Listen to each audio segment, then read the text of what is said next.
Hello, Homestead.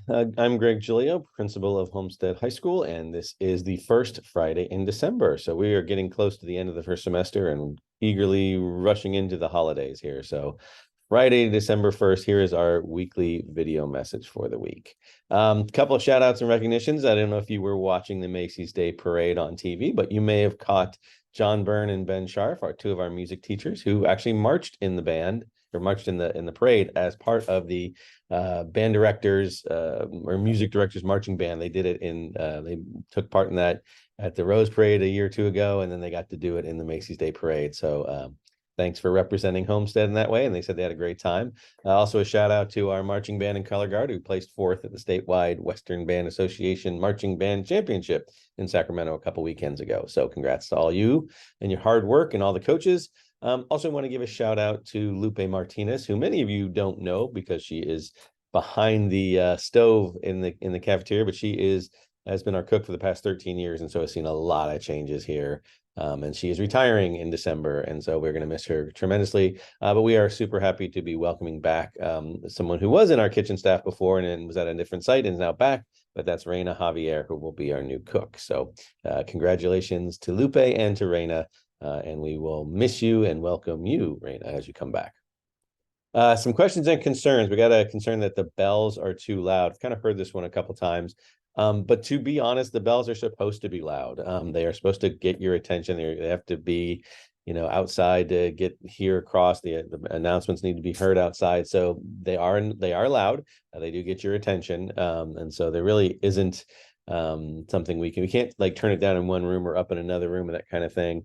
But if there's something that maybe it's louder in one room than another, like maybe that is a glitch of some sort, please have the teacher put in a help ticket, and then we'll go and check it out and go through the system. It also sort of depends on how big the room is, and because it's all sort of one volume. So I can understand that, yes, it is loud. We get that, but I really can't change it. It needs to be loud so that everyone can hear it. Then there was another one about cutting down the carbs in the cafeteria food. And so I have passed along your question concern to our cafeteria manager. There is a set menu there based on our the state program that with free lunches. There are some things that we have to adhere to. So they're definitely following a set menu. But we do send out surveys, or the district sends out surveys a couple times a year asking for your feedback on things. So please pay attention. When you see those, you can put that information in there. Or this is our cafeteria director who oversees all the sites. That's Divya Puri at fuhsd.org. You can send her an email and maybe get your question or concern sent to her, and maybe ask some of those questions there too. But there you go. There was a rather long message in the surveys about frustration that students are having with QR codes that we asked them to use for checking in and out of tutorial. So let me give you a little background on this and then kind of give a little explanation of what's going on. So tutorial, as many of you know, is a mandatory period. It is not something that you just get to go do whatever or get to go off campus. It is mandatory for all students. Whether you have class before it or after it, you're still supposed to be here for that period. But you get to choose, the students get to choose where they go. And so as a result, the way to do attendance is we have the students walk up to a QR code that's posted on the wall, and they scan it, and then that tells us where kids are. So if we ever are looking for a kid during tutorial and we need to prove that a kid was or wasn't here, we go to those lists and say, oh, look, that student wasn't there. Well, it seems like people have either fallen out of the habit, or maybe teachers aren't making it available, or maybe there's some tech issues. So we need to make sure, though, that people are addressing that. So because on Monday this week, we had just 425 students check in or scan in. There were more students than that here on campus, but we've been sending out reminders like you need to check in, you need to scan in, or you could be given an attention for cutting tutorial. So please do in your best interest there. Make sure you remind your teachers. Teachers having issues, we've asked them to, contact the deans and get new QR codes or new things. Again, there are some issues in a couple of the buildings that we definitely are working on in terms of some of the cell phone reception. So we are trying to address those as well too. But again, trying to get everyone to remember that their duty is to walk in that door for tutorial, scan it. If they leave and go to another one, they should be scanning in at the new one as well too. So please make sure that you are doing that. And that helps us keep track of everybody and make sure that you are where you're supposed to be. Coming up with some general information, we got a request from the city of Sunnyvale that they are looking for some input about their new library. So if you see these links here, you can go to the PowerPoint that's connected with the blast here, and you can click on those and get more information or give your opinion in. And so they definitely would like to hear what your thoughts about a new library for Sunnyvale. So please go ahead and do that. So most of you probably don't know, but the gentleman who has taken up residence outside our school over by the bus stop on Homestead and Mary, his name is Renee. And we have been working with him and with some local support groups or law enforcement, trying to get him some support and help, because it obviously is a little bit uncomfortable having a homeless person right next to campus, especially now that it's getting really cold. We've been trying to get him some support, but he has so far refused all that help and support. So he has the rights to choose or not to choose what he wants to accept. Has not accepted that yet. Just know that he is not allowed on our campus. He's not supposed to be here when kids are here, but that part of this where he is the sidewalk, and that's not our campus.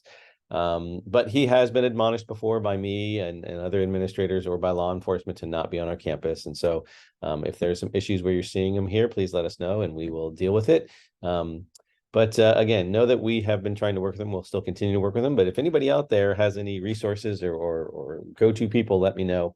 But we have not been able to get him into a better situation. And even though I think we all would like him to have a little bit warmer confines than the benches out there. So just wanted folks to know that we are aware of them. We have been trying to work with them.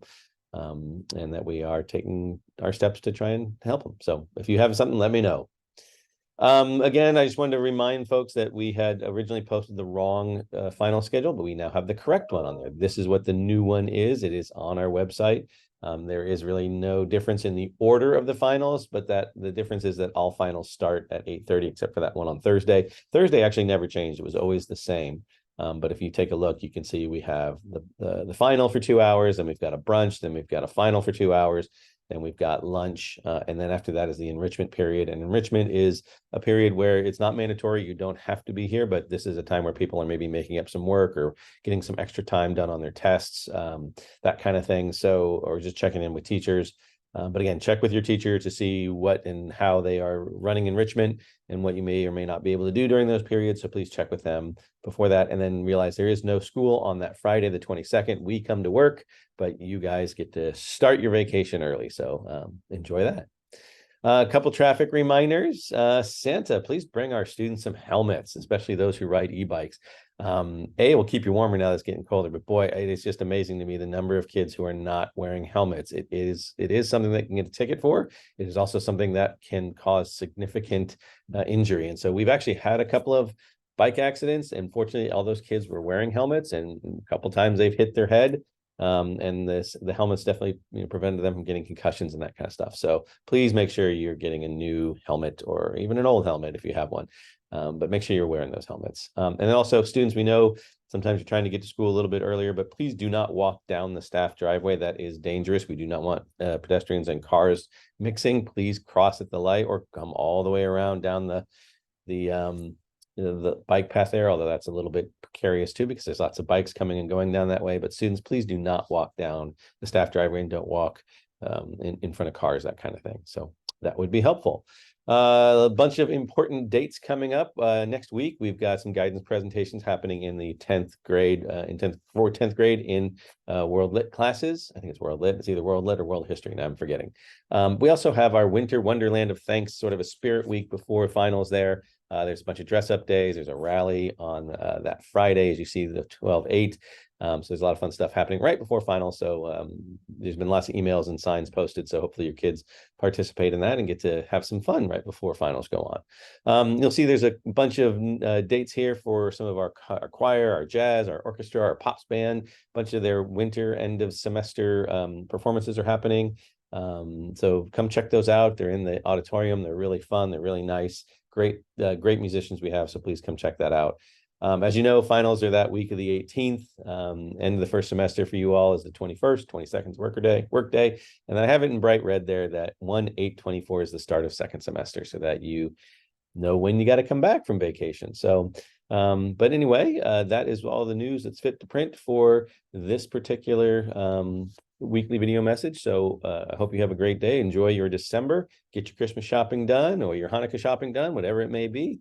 And we look forward to seeing you next week. But please remember to send in your questions and concerns. We had just a couple this week, but I know it's getting to the end of the semester. Maybe you don't have as many questions, but if you have any, please send them in, or shout outs, especially at the end of the year. That's always pretty nice. Anyway, have a great day and a great weekend.